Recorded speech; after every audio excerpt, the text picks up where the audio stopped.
Hello viewers, দেখো সন্ধেবেলায় হাঁটতে হাঁটতে যাচ্ছি একটা জায়গায়। কোথায় যাচ্ছি দেখতে থাকো। এই যে একটা খুব সুন্দর ডেকোরেশন, তাই না? তো ঘরে ঢুকেই দেখো আমার বর দাঁড়িয়ে রয়েছে, আর এখানে খুব সুন্দর করে সাজানো। আসলে আজকে এসেছে একটা রাইস সেরিমনিতে। আর এখানে দেখো সবাই খাওয়া দাওয়া করছে, প্লাস হচ্ছে আমি যার রাইস সেরিমনি ওকেও কোলে নিয়ে নিলাম। তো আমি বলছি না, আমি দেবো না, কারণ ও খুব ঘুমানোর পাগল। আমি আগেও এসেছিলাম, তো আজকে যেহেতু জেগে রয়েছে আমি বলছি না, আমিই নেবো এখন। দেখো যার জায়গা, ওকে না বসে আমি নিজেই বসে গেলাম, একটু ঢং করছিলাম। তো ওকে নিয়ে একটু বসে গেলাম। আর এখানে সবাই ছোটাছুটি করছে। দেখো পাশেই পিসিমণি দাঁড়িয়ে রয়েছে কোলে নেওয়ার জন্য। আর এখানে সবাই ওকে নেওয়ার জন্য খুবই ব্যস্ত, অবভিয়াসলি ব্যস্ত হবেই।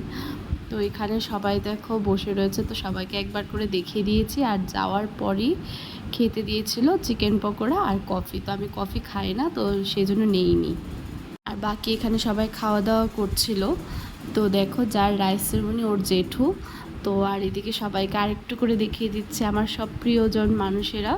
এই আর কি, তো একটা সুন্দর সন্ধ্যা, খুব সুন্দর সন্ধ্যা কাটলো। তো যার রাইস সেরিমনি ওর বাবা ওর মাকেও একসাথে একটু ক্যাপচার করে নিলাম।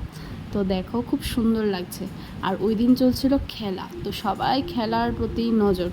তো দেখো কেউই মানে অনুষ্ঠানের প্রতি কোনো কিছুই না, শুধু খেলাই দেখবে। তো যাই হোক, এইসব করে টোরে আমরা চলে গেলাম সোজা খেতে।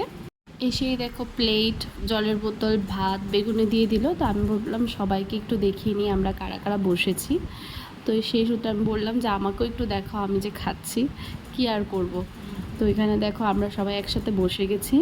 তো এখানে তারপরে ডাল দিয়ে দিয়েছিল, যেরকম অনুষ্ঠান বাড়িতে খাবার দাবার হয়, মাছ মাংস সবই ছিল, চাটনি। তো চলো আজকে খাওয়া দাওয়া তো হয়ে গেল। তোমরা কি করছো সেটা বলো। আজ যাই, পরে আবার আসবে। টাটা।